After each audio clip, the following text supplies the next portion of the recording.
ഇഷ്ടമല്ല അത്. പിന്നെ ഇത് രാവിലെ എൻ്റെ മടിയൊക്കെ ഇങ്ങനെ ഉറക്കമൊക്കെ വന്നാൽ എത്തി. ഇത് നമുക്കിവിടെ ബസ് കയറണം. കാരണം ഇവിടെയാണ് ഏറ്റവും കൂടുതൽ ഇന്ത്യൻസ് ഞാൻ കണ്ടിട്ടുള്ളത്. ഈ ഒരു വെയർ ഹൗസിൽ അത്യാവശ്യം കൂടുതൽ ഇന്ത്യൻസാണ് വർക്ക് ചെയ്യുന്നത്. അതുകൊണ്ട് തന്നെ നമുക്ക് അത്യാവശ്യം സംസാരിച്ചിട്ടൊക്കെ അങ്ങനെയൊക്കെ നിൽക്കാം. അപ്പോൾ നമ്മൾ ഹൈവ് നമ്മൾ ചെന്ന വഴിക്ക് നമ്മൾ പഞ്ചിങ് ചെയ്യണം, ഇറങ്ങും പഞ്ചോട്ടും ചെയ്യണം. ഇതാണ് നമ്മുടെ പണിസ്ഥലം, ഇതാണ് നമ്മുടെ പണി ആയുധം. ഇത് വെച്ച് നമ്മൾ പിക്ക് ചെയ്യുക എന്നുള്ളതാണ് നമ്മളെ മെയിൻ ജോലി. പിക്കിങ്ങും പാക്കിങ്ങും ആണ് ഇവിടെ മെയിൻ ജോലി. കോസ്മെറ്റിക്സ് ആണ് കൂടുതലുള്ളത്.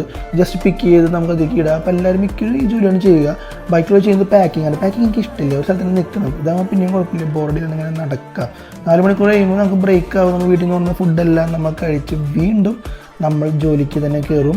ഇത്രയുള്ളൂ നമ്മളെ ജോലി. ഒരുപാട് കഠിനാധ്വാനമുള്ളൊരു ജോലിയൊന്നുമല്ല. നമ്മൾ 8 മണിക്കൂറിന് കണ്ടിന്യൂസ് ആയിട്ട് വർക്ക് ചെയ്യണം.